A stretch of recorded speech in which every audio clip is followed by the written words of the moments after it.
Hello student, कल मैंने work के बारे में आपको थोड़ा बेसिक आइडिया दिया था।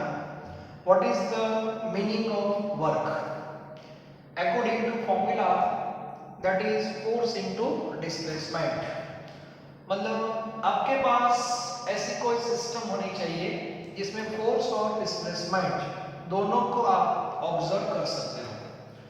और इसके लिए मैंने एक सिंपल एग्जांपल आपको दिया था, because we are interested in mechanical work not electrical. तो मैकेनिकल वर्क आपको स्टडी करना है तो एक वेसल हमने बनाई थी जिसमें गैस था, जिसका प्रेशर PI होता है, और उसके ऊपर मैंने पिस्टन रख के छोड़ दिया। तो हमारे दो काम हो गए, वेसल क्लोज भी हो गई, और सेकंड जो पिस्टन थ्रू प्रेशर जो मिलता है सिस्टम को, that is external pressure. Okay, वो भी हमने सेट किया। इनिशियल वॉल्यूम V1 लिया था, क्रॉस सेक्शनल एरिया A था, और बाद में डिस्प्लेसमेंट दो बेसिक हम सोच सकते हैं, या तो वो पिस्टन नीचे भी आ सकता है या तो ऊपर भी जा सकता है। तो कंप्रेशन का फिनोमिना यदि आप लेते हो तो पिस्टन को नीचे लाना है, और एक्सपांशन आप सोचते हो तो पिस्टन को ऊपर ले जाना है। मतलब दो में से कोई भी फिनोमिना आप अज्यूम कर सकते हो। तो हमने कंप्रेशन लिया था और उसमें पिस्टन को हम नीचे लाए थे, ठीक है। और नीचे कब तक आता रहेगा? जब तक एक्सटर्नल और इंटरनल मतलब गैस का प्रेशर दोनों का जब सेम नहीं हो जाता तब तक पिस्टन नीचे आएगा, और जब सेम हो जाएगा तो डिस्प्लेसमेंट वहां से जीरो हो जाएगा। इट मींस सिस्टम जो थी वो फाइनल स्टेट में आ गई। अब वो जो प्रोसेस हुई उसमें डिस्प्लेसमेंट भी हुआ, और फोर्स कितना है वो भी हमें पता है। प्रेशर की फॉर्मूला है फोर्स अपॉन एरिया, तो force is equal to pressure into area हो जाएगा। तो वहां से हमने फॉर्मूला निकाली थी P external into area into L। A into L को बोलते हैं चेंज इन वॉल्यूम, और फाइनली हमें फॉर्मूला मिली थी W is equal to P external delta V। But according to thermodynamic point of view we have to mention negative sign, और negative की वो मैंने आपको बताया था। तो यहां तक हम पहुंचे हैं। उसके बाद मैंने वर्क को तीन कैटेगरी में डिवाइड किया था। The first category that is isothermal free expansion. ये मैंने बताया था आपको। इसका मीनिंग होता है गैस को एक्सपांशन में ले जाना है टुवर्ड्स वैक्यूम। फ्री एक्सपांशन का मीनिंग होता है टुवर्ड्स वैक्यूम, और वो जो प्रोसेस है उसमें वर्क की वैल्यू क्या होगी? So according to formula W is equal to minus P external delta V, P external 0 because of vacuum, तो वर्क 0 हो जाएगा, वर्क 0 साथ में Q भी 0 हो जाएगा। Q 0 क्यों होगा? क्योंकि आइसोथर्मल है, और आइसोथर्मल में आपको पता है इंटरनल एनर्जी पहले से कांस्टेंट है तो उसका चेंज 0 है। सो Q is equal to minus W, Q और W की वैल्यू सेम है, W 0 है तो Q भी 0 होगा। फिनिश। तो वहां तक हमने डिस्कस किया है, ओके। बाद में आज मैं आपको एक सेकंड और थर्ड केस मैंने बताया था। Second case that is work done, work in, ऐसा लिख रहा हूं मैं, work in irreversible, work in irreversible isothermal, isothermal process, okay. Work in irreversible isothermal process. तो सबसे पहले वर्ड पकड़ता हूं मैं आइसोथर्मल। क्लियर? आइसोथर्मल का मीनिंग होता है T constant. Isothermal means T constant. T constant mean U constant, because internal energy depends on temperature. U constant, therefore delta U is equal to 0. Clear हो गया? Second part, according to first law, according to first law, delta U is equal to Q plus W.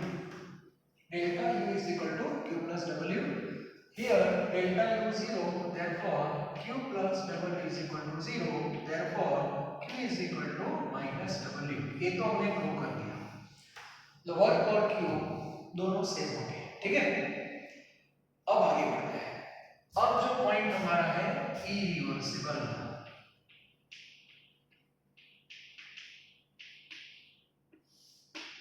अब कल मैंने आपको बताया था, मान लो कि ये जो हमारा पॉइंट है दिस इज इनिशियल स्टेट, ठीक है, और ये हमारा है फाइनल स्टेट। और सिस्टम जो है उसको यहां से इधर आना है, और उसके लिए हमारे पास दो फिनोमेना है, कंप्रेशन एंड एक्सपांशन। तो मैंने कंप्रेशन चूज किया था, तो यहां पे मैं कंप्रेशन फिनोमेना ले रहा हूं, कंप्रेशन। ओके, अब इससे क्या होगा, चलो पिस्टन नीचे आया, यहां आने के बाद वो थोड़ा रुकेगा। पिस्टन नीचे क्यों आ रहा है, क्योंकि पिस्टन में जो प्रेशर है P external that is greater than internal, the gas के कंपेयर में एक्सटर्नल प्रेशर ज्यादा है, तो वो पिस्टन तो नीचे ही आने वाला है। तो पिस्टन यहाँ पे आ गया, चलो थोड़ा रुका, उसके बाद थोड़ा और नीचे आया, ठीक है, उसके बाद नीचे आ गया। तो ये बाद में नीचे नहीं आता, क्योंकि यहाँ पे वो दोनों क्या हो गए, इक्वल हो गए। अब ये 3 स्टेप में प्रोसेस हुई कि नहीं, ओके। और हर एक स्टेज में आप देखना, in each step P external is different, P external is different। हाँ, हर एक स्टेज में P external डिफरेंट हो जाएगा, मतलब थोड़ा नीचे आएगा, थोड़ा नीचे, थोड़ा नीचे, ऐसे। तो हमें क्या करना है, ये जो पार्ट है इसका P डेल्टा भी निकालना है, इसका भी P डेल्टा भी निकालना है, और इसका भी P डेल्टा भी निकालना है, क्लियर। और बाद में हमें total work is equal to minus sigma P delta V ऐसा निकाल सकते हैं, टोटल वर्क। बात समझ आ रही है? तो यहां से जब आप इधर आ रहे हो, ये पूरी प्रोसेस 3 स्टेप में हुई, ऐसा मान लो। In each step P external is variable, it may change, तो according to P external delta V भी चेंज होगा। तो आपको क्या करना पड़ेगा, हर एक स्टेज का वर्क निकालना पड़ेगा, इसका A का work, A work, A work, तो टोटल वर्क आपको फाइंड करना है। तो सिंपल, ये तीनों स्टेप का क्या कर दो, एडिशन कर दो। So you have this type of formula. तो यहां से जब इधर आ रहे हो तो ये फॉर्मूला से हम फाइंड कर सकते हैं, मतलब ये जो स्टेप है वो भी इरिवर्सिबल है, ए भी इरिवर्सिबल है, और ए भी इरिवर्सिबल है। each step is irreversible, so whole process is irreversible, clear. तो एग्जाम में मान लो कि 3 स्टेप आपको दिए हैं डिफरेंट, तो टोटल वर्क कितना होगा, तो तीनों का ये फाइंड करना पड़ेगा इंडिविजुअल, और बाद में तीनों का एडिशन करना होगा, क्लियर। लेकिन नॉर्मली 99% केस में 3 स्टेप की इंफॉर्मेशन नहीं होगी, आपको एक ही स्टेप की इंफॉर्मेशन होगी, पॉइंट याद रखना। तो आपको तो ये फॉर्मूला यूज करना है, simple. Okay, so by using P delta V you can find out work in irreversible process, clear. तो अब देखो वर्क की फॉर्मूला में, so therefore Q is equal to minus W। चलो ये दोनों सेम है, अब वर्क की फॉर्मूला आपके पास आ गई, ये फॉर्मूला है। अब देखो यहाँ मैंने ऑलरेडी माइनस लिख दिया है, तो अब मैं यहाँ पे क्या लिखूंगा, ओनली P डेल्टा V, जो P एक्सटर्नल डेल्टा, बस इतना ही लिखना है। इसका रीजन डबल भी आपने यहाँ पे लिख दिया, और मेरी एडवाइस है आपको फॉर्मूला ऐसे ही याद रखना है, मतलब जब ये टाइटल आपके सामने आए, वर्किंग इरिवर्सिबल आइसोथर्मल प्रोसेस, सो इमीडिएटली आपका रिएक्शन ए होना चाहिए, बस। बात समझ आ रही है, मतलब इससे क्यू की इंफॉर्मेशन, वर्क की इंफॉर्मेशन दोनों मिल जाएगी। हाँ, कंप्रेशन का केस है, मतलब पिस्टन कहां पे आ रहा है, नीचे आ रहा है, नीचे आ रहा है, इसका मीनिंग हो रहा है कि जो वर्क है, वर्क उसका जो आंसर है वो क्या आएगा, वो सोचो पिस्टन नीचे आ रहा है, तो work done on the system आएगा। और ऑन द सिस्टम में आप देखना, ऑन द सिस्टम में वर्क का आंसर क्या आना चाहिए, ऑन द सिस्टम पॉजिटिव आना चाहिए। तो उसमें क्या होगा, ये जो वैल्यू है डेल्टा V के नेगेटिव आ जाएगी, तो वर्क का आंसर पॉजिटिव हो जाएगा, ठीक है। और ए आंसर मान लो कि पॉजिटिव आ रहा है, तो सॉरी ये नेगेटिव आ रहा है, ये नेगेटिव आ रहा है, इसका मीनिंग हुआ कि क्यू नेगेटिव हुआ, क्यू नेगेटिव मतलब हीट रिलीज हो रही है, वो भी हम बोल सकते हैं। तो फॉर्मूला इस फॉर्म में याद रखो, not in the form of work only, in the form of Q also. Okay, तो उससे 2-3 इंफॉर्मेशन आपकी क्लियर हो जाएगी। हीट एनर्जी एब्सॉर्ब हुई, रिलीज हुई, वो भी पता चल जाएगा। Okay, work done by the system हुआ कि ऑन द सिस्टम हुआ, वो भी क्लियर हो जाएगा। लेकिन फॉर्मूला जो है उसमें क्यू भी लिखना is equal to minus W लिखना is equal to P F delta भी लिखना है, ये इंपॉर्टेंट है।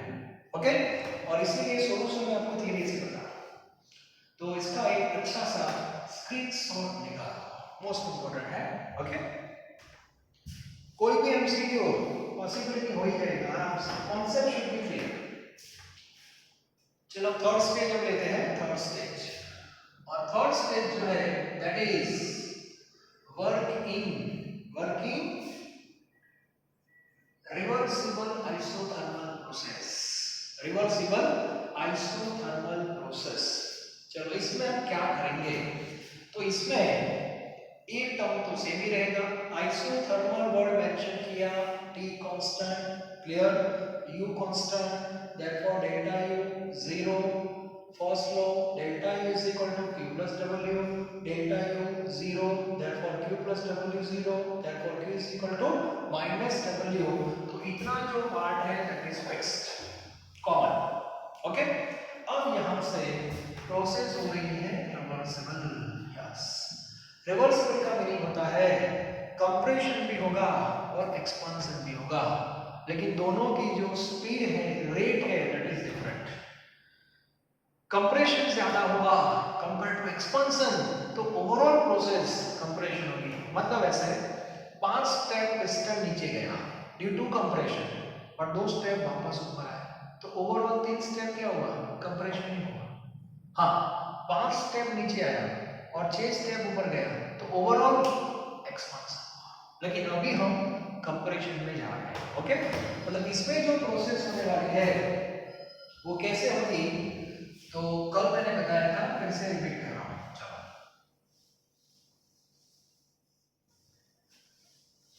रिवर्सिबल में हमें क्या करना है, तो रिवर्सिबल में मान लो कि ये आपका इनिशियल स्टेट है, ये इनिशियल स्टेट है, ओके, और ये फाइनल स्टेट है। ओके, चलो, इरिवर्सिबल में क्या हुआ, अब रिवर्सिबल में कैसा हुआ। रिवर्सिबल में ऐसा है कि जब आप पिस्टन यहां से नीचे आया, ये कंप्रेशन हुआ, पिस्टन जब नीचे आ रहा है, इसका मीनिंग हुआ, यहां पे मैं 2-3 इंफॉर्मेशन लिख रहा हूं। सपोज ये आप ऐड कर देना बाद में, suppose P I is equal two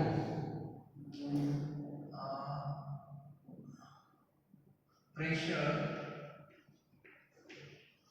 of gas, मतलब गैस का खुद का pressure, that is internal. Okay, P external, that is the external pressure,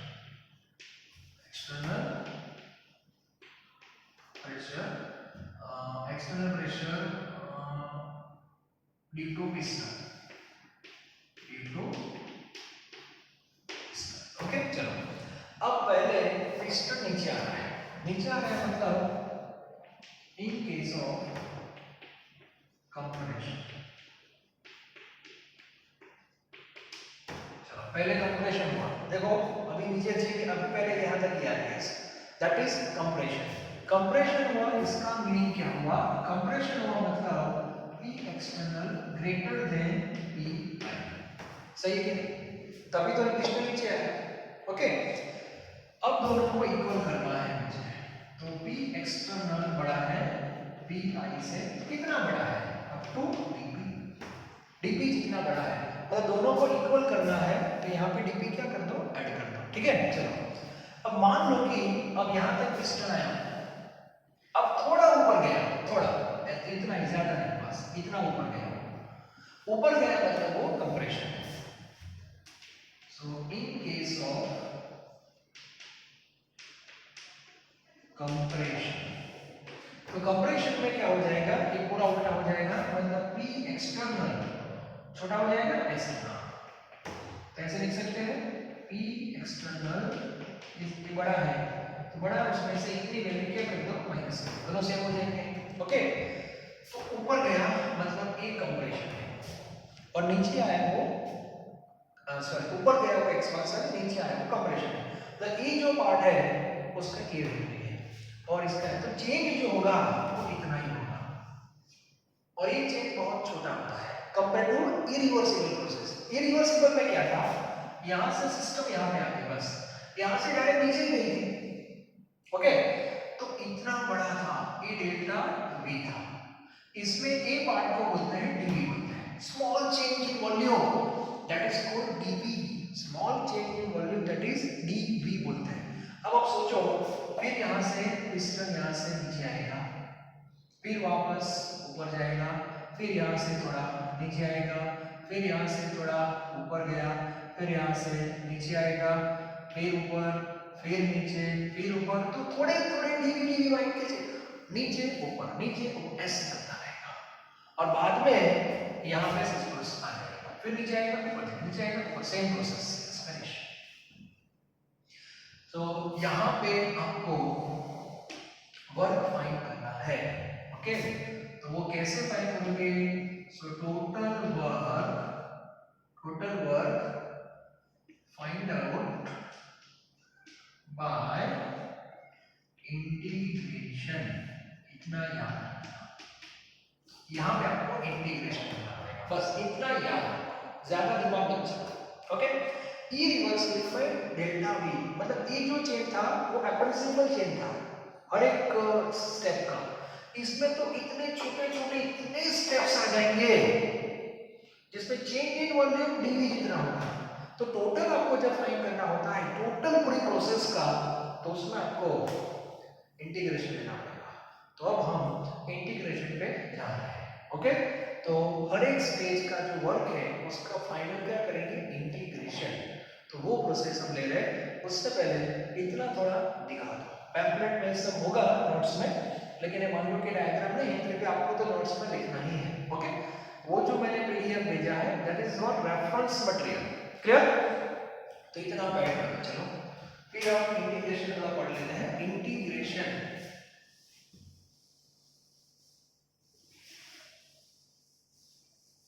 तो दोनों के बीच का डिफरेंस आपको समझ में आना चाहिए, रिवर्सिबल और इरिवर्सिबल। इरिवर्सिबल में चेंज इन वॉल्यूम जो होता है दैट इज एप्रिसिएबल और रिवर्सिबल में change in volume that is negligible, बहुत छोटा होता है, लेकिन फाइंड तो करना पड़ेगा। ओके, तो वर्क की जो हमारी फॉर्मूला है W is equal to minus P external delta V, ये हमारी फॉर्मूला है। Okay, original. अब इंटीग्रेशन हमको लेना है तो ऐसे माइनस P एक्सटर्नल और यहाँ पे हो जाएगा dV और V1 से कहाँ तक, V2 तक। So W is equal to minus V1 V2, P external यहाँ पे लिख रहा हूँ इन जनरल,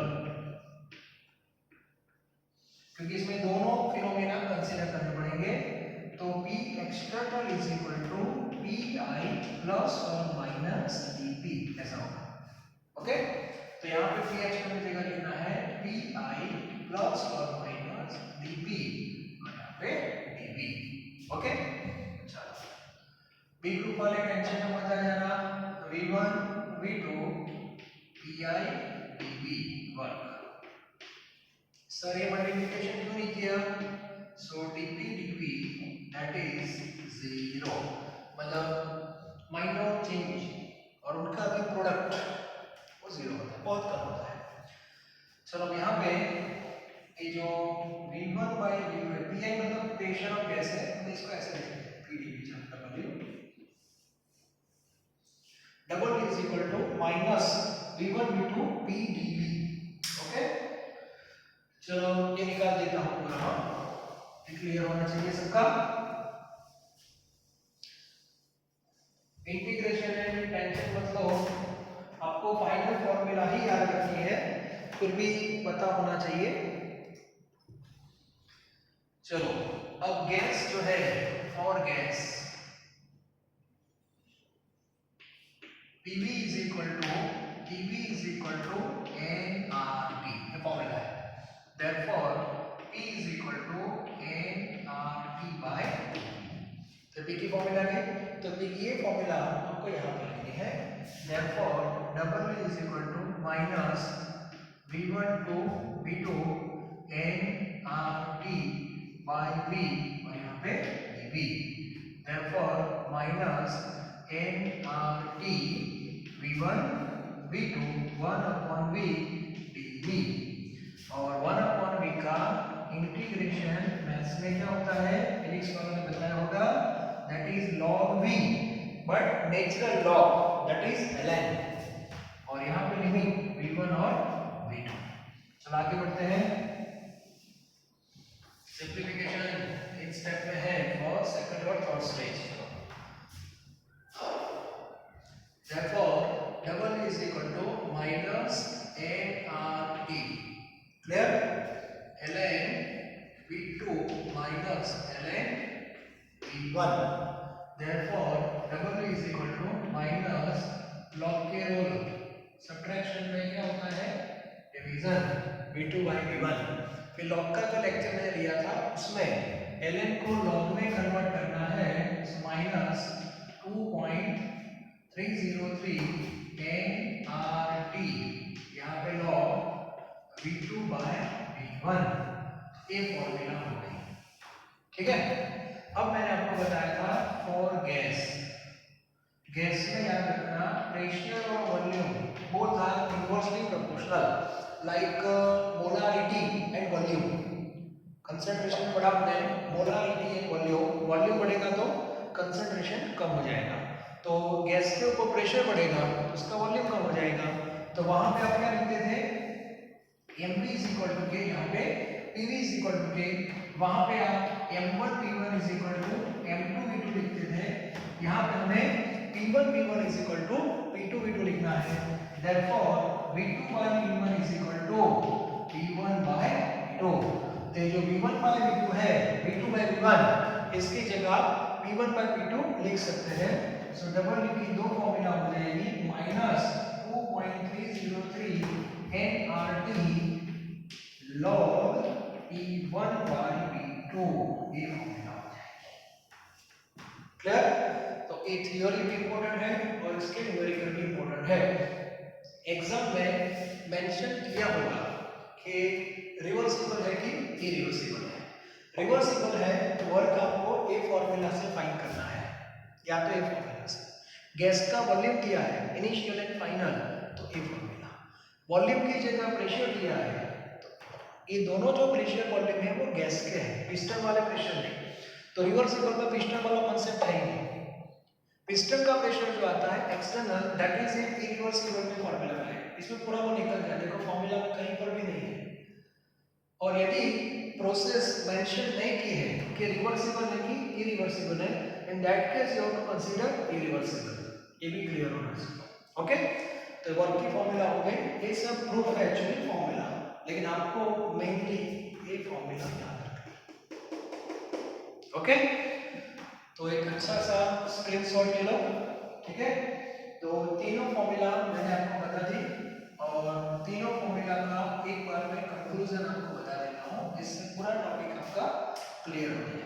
ओके, फर्स्ट हमने जो फॉर्मूला पढ़ी थी that is isothermal free expansion. Isothermal word common है तीनों में, इसीलिए T constant, U constant, delta U0, Q is equal to minus W fix हो जाएगा।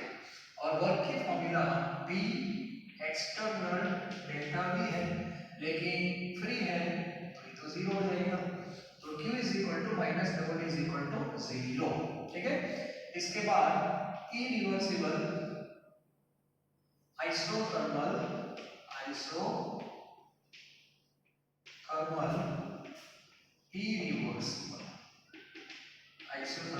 इरिवर्सिबल, इसमें Q is equal to minus W is equal to P external delta P, इसमें zero नहीं होगा, आपको ये मिलेगा। ओके, एंड थर्ड अभी जो मैं पढ़ा that is reversible isothermal reversible isothermal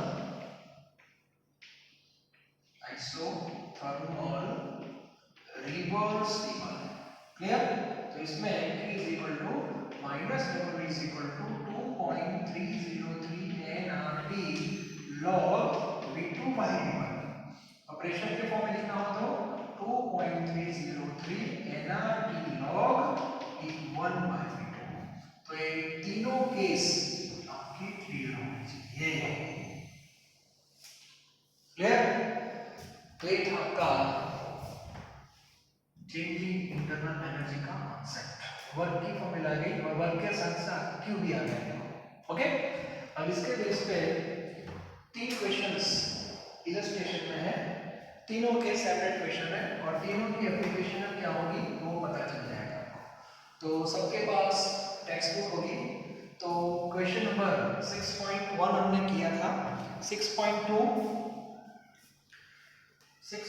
देखो, 6.3 एंड 6.4। तो सबसे पहले 6.2 देखते हैं। चलो, now see question number 6.2 thermodynamics.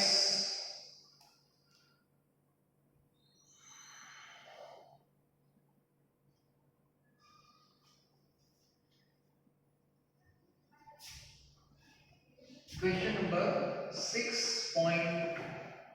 Now see in 6.2, 2 liters of an ideal gas। मतलब आपके पास गैस है जिसका इनिशियल वॉल्यूम 2 लीटर है।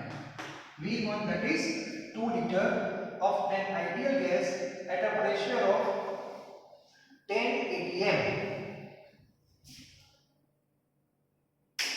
मतलब गैस का प्रेशर दिया है 10 atm। यस, मतलब जो गैस है उसका pressure, inside pressure 10 atm, expand isothermally, isothermal बढ़ा गया at 25, so T is equal to 25 degree into vacuum. और वैक्यूम में दे दिया, इसका मीनिंग हो गया T external that is 0 until its total volume is 10 liter।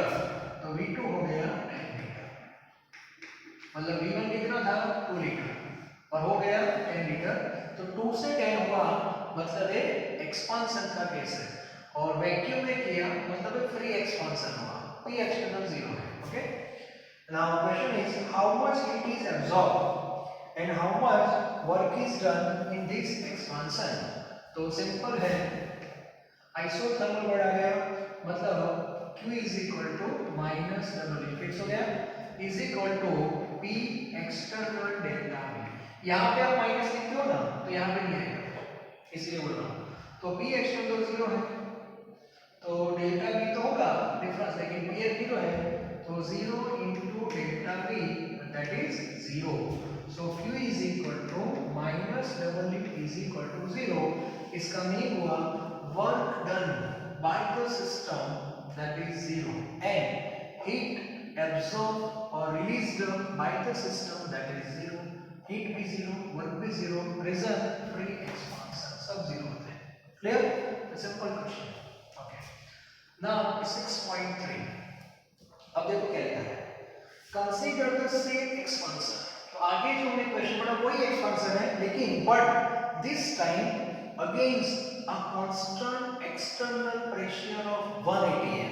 Yes, तो इसका मीनिंग हुआ यहाँ पे आपको P एक्सटर्नल 1 atm लेना है। Clear?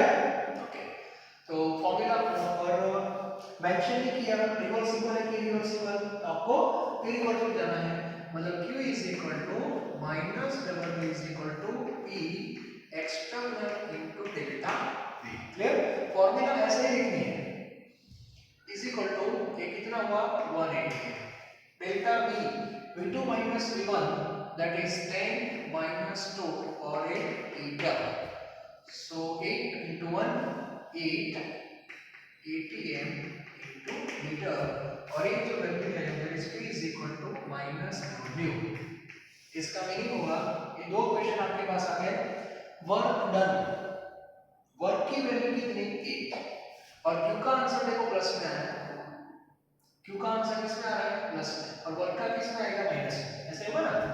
Therefore Q is equal to 8 atm liter and double T is equal to minus atm into liter। अब मुझे बताओ, ये आंसर प्लस में आया और ये आंसर माइनस है, उसका मीनिंग क्या हुआ?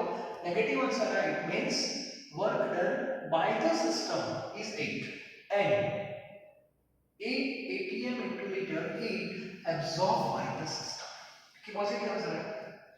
ओके, तो दोनों आंसर आपके पास है, इसलिए फॉर्मूला ऐसे ही याद रखो बस। क्लियर? चलो अब आगे बढ़ते हैं 6.4। 6.4 में क्या लिखा है? Consider the expansion given in problem 6.2 for 1 mole of an ideal gas conducted reversibly. Yes, underline करो रिवर्सिबली। तो रिवर्सिबली जो क्वेश्चन में दिया है, तो आपको कौन सी फॉर्मूला यूज करनी पड़ेगी? तो इस सिचुएशन में आपको रिवर्सिबल की फॉर्मूला यूज करनी पड़ेगी। 6.2 ए कॉन्सेप्ट है, 6.1 ए है, अब 6.3 रिवर्सिबल। और रिवर्सिबल में लॉग है, और इसीलिए मैंने आपको बताया था लॉग टेबल कैसे यूज करना है वो सबको आना चाहिए। ओके, तो 6.3 जो है दैट इज रिवर्सिबल। तो यहाँ पे फॉर्मूला हो जाएगी Q is equal to minus double Q is equal to 2.303 N R T log V2 by V1। Clear? Okay, is equal to 2.303, gas कितना है? 1 मोल। आर की वैल्यू कांस्टेंट होती है, बहुत सारे कांस्टेंट है, अभी जो हम यूज करेंगे 0.082 एटमॉस्फेयर लीटर और मोल केल्विन। ये कांस्टेंट वैल्यू है, गैस कांस्टेंट। सो यहाँ पे 0.082, temperature 298 in kelvin and log V1 कितना है? 2 और V2 है 10/2 दैट इज 5। तो इसका सिंप्लीफिकेशन 2.303 1.082 298 log 5। अब log के रूल क्या है? 3 step. First step is number must be in standard form. तो 5 में स्टैंडर्ड फॉर्म लिखना है, मतलब 5 × 10⁻0। ओके, चलो ये आप इसको चेक कर लेना। 298। चलो log। Second step, right characteristics. तो 10 का पावर 0 है तो 0 पॉइंट हो गया, और 5 का लॉग मतलब 50 का 0 में लॉग, तो 6990। और इसको आप सॉल्व कर देना, तो आपका आंसर atm into लीटर में आ जाएगा। ओके, तो यहाँ पे आंसर मेंशन किया है, यस। पॉइंट ये आर की वैल्यू इसमें गलत है, 0.082 आता है, वो करेक्शन कर देना। तो आंसर जो भी आता है वो करेक्शन कर देना। ये टेक्स्ट बुक में गलत है, 0.82 लिखा है, 0.082 आता है, तो ये थोड़ा करेक्शन है। और जो आंसर आएगा वो तो पॉजिटिव आएगा, ये आंसर प्लस में आएगा। Okay, so Q is equal to minus double is equal to this one. तो Q का जो आंसर है वो तो प्लस में ही रहेगा, मतलब इतनी ही एब्जॉर्ब हुई बाय द सिस्टम, और W का आंसर माइनस में हो जाएगा, मतलब A माइनस इधर चला जाएगा। So work done by the system हो जाएगा, क्योंकि एक्सपांशन हो रहा है, सिस्टम ऊपर जा रहा है, तो work done by the system, तो वर्क दैट इज नेगेटिव। हाँ, यदि पिस्टन नीचे आ रहा होगा, कंप्रेशन V1 10 लीटर है और V2 2 लीटर है, तो ये नेगेटिव आ जाता। नेगेटिव आता मतलब डबल भी प्लस हो जाता और Q माइनस हो जाता। क्लियर? तो ये तीनों क्वेश्चन यहाँ पे हमारे कंप्लीट हो गए हैं, और हमने इंटरनल एनर्जी में जो Q और W का कॉन्सेप्ट था वो भी क्लियर कर दिया। अब नेक्स्ट लेक्चर से you will have new form of energy and that is enthalpy. Okay, तो enthalpy क्या है पहले वो पढ़ेंगे, उसका चेंज क्या है वो पढ़ेंगे, उसकी फॉर्मूला आएगी, जैसे डेल्टा U की फॉर्मूला थी, और डेल्टा U और डेल्टा H दोनों का कनेक्शन क्या है वो भी हम देखेंगे। ओके, तो स्टेप वाइज हमें आगे बढ़ना है, तो आज का लेक्चर बहुत इंपॉर्टेंट था, इसमें वर्क की तीनों केस की फॉर्मूला मैंने आपको बता दी है, मोस्ट इंपॉर्टेंट लेक्चर। ओके।